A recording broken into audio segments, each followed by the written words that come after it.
Thank you for watching, liking, commenting, sharing, and subscribing right now.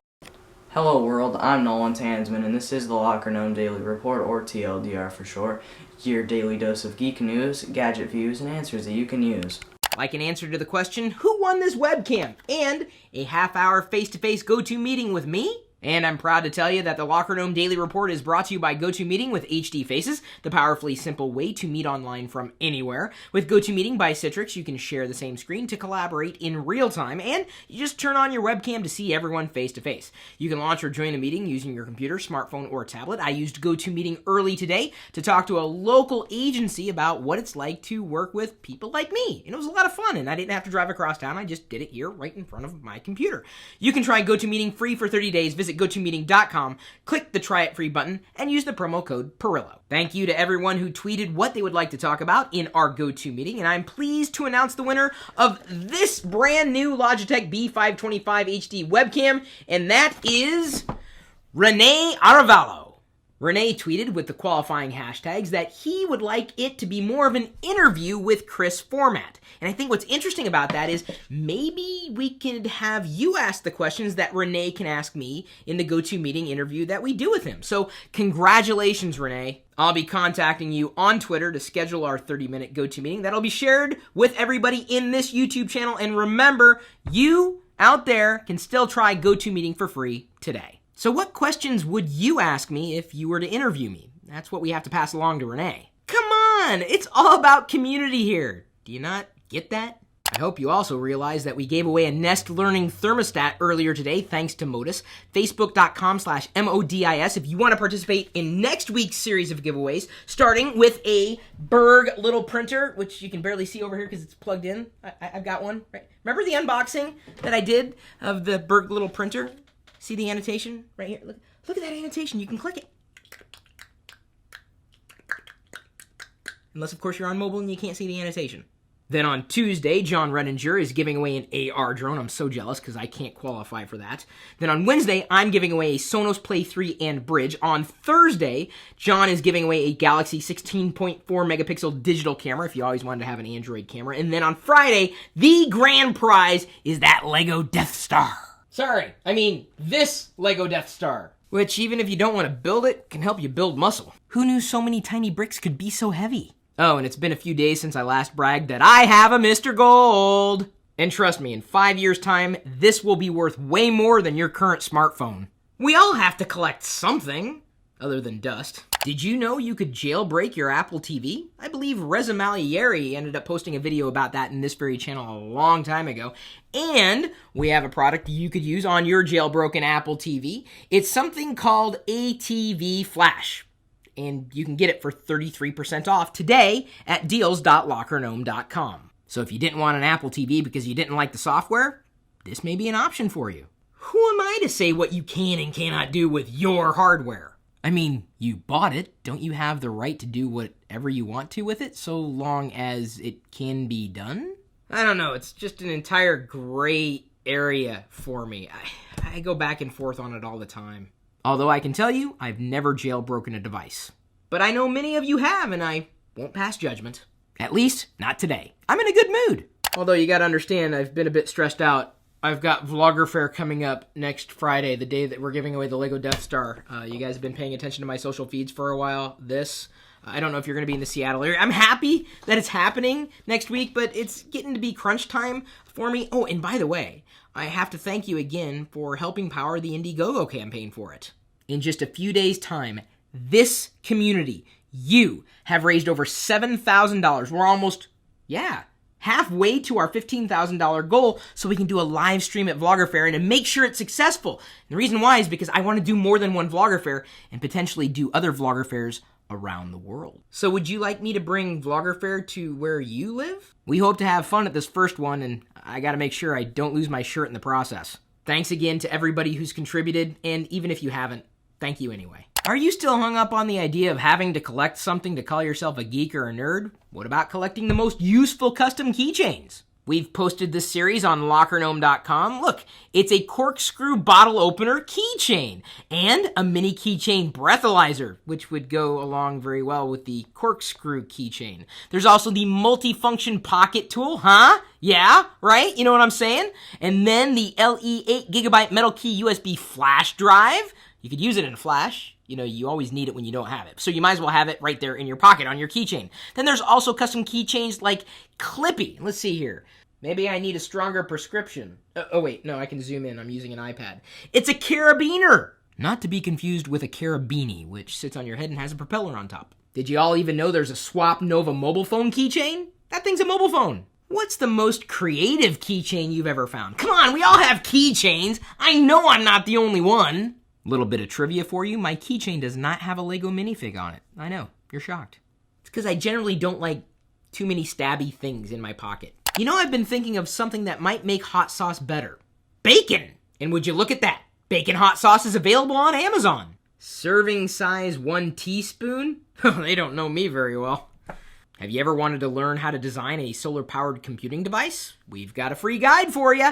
And you can even read about it when the sun's not out. Hey, remember that time in Return of the Jedi when Princess Leia was dressed up in a bikini and everything?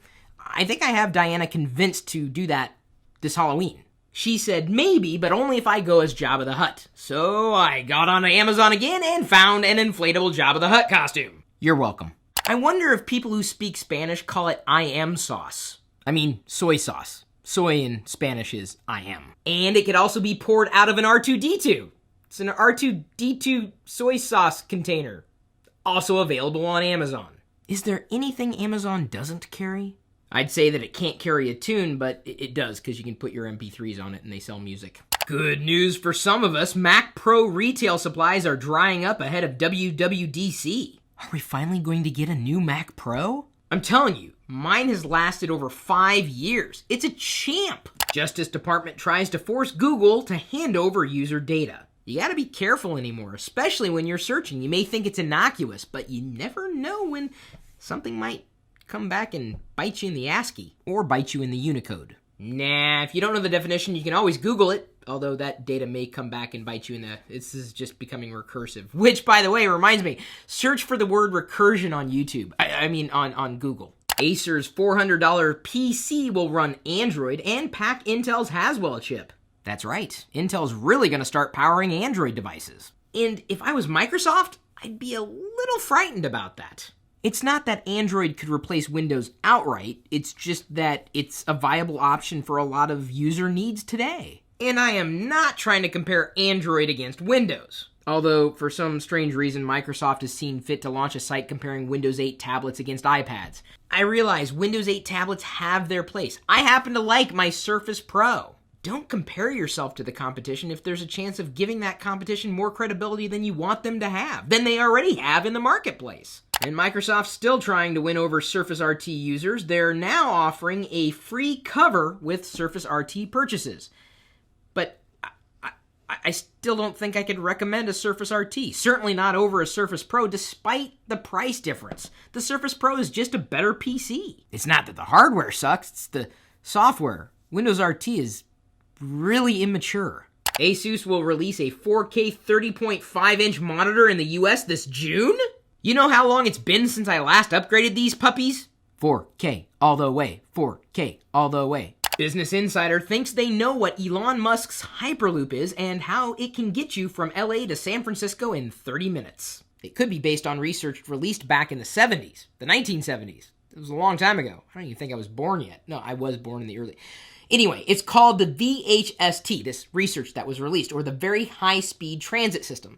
And it's essentially a pipe that runs underground and pushes along trains by way of electromagnetism. Ah yes, according to this article, the research was released in 1972, so I hadn't yet been born. That would be in another year. Rand Corporation said it had already examined speeds of 14,000 miles per hour. At that speed, and I quote, it would take 21 minutes to go from Los Angeles to New York City. I would say that technology wouldn't get in the way so much as politics. Google says that it won't approve any Glass apps with facial recognition until it has protections in place. Yeah, even though I'm a Google Glass Explorer, can't wait to get my face on one, I just don't really see Glass taking off. I think people are still afraid of it.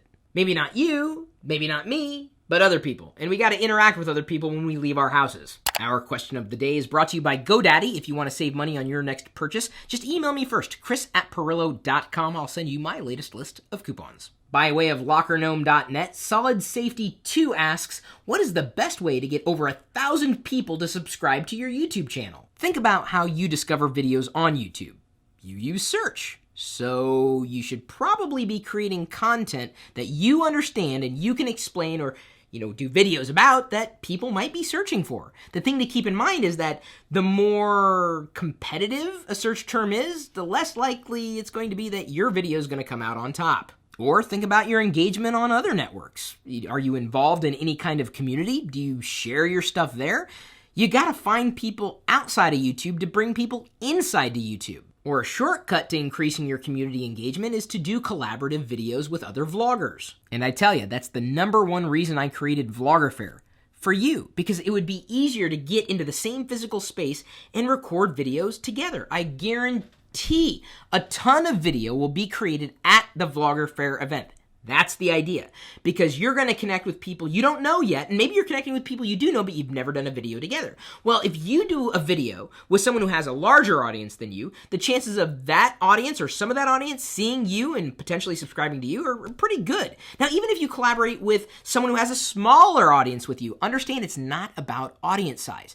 It's about the people that you're connecting with. You can get better engagement with 1,000 people subscribed to you on YouTube than 100,000 on YouTube. It's not about the subscriber count. It's your depth of community engagement. So I'm trying to give you a platform upon which you can grow. Plus, we're going to have a fun time and give out a lot of swag. Would you have any other recommendations for how one might grow their YouTube community? I say just keep creating things that people want you to create. And you know you've created something they like when they remember to like it and share it with other people, which hopefully you've done enough with this video. I don't know. It's difficult to know unless you give feedback. But thank you for paying attention. Thank you for being a great part of this community. You help make this possible for me to do for you.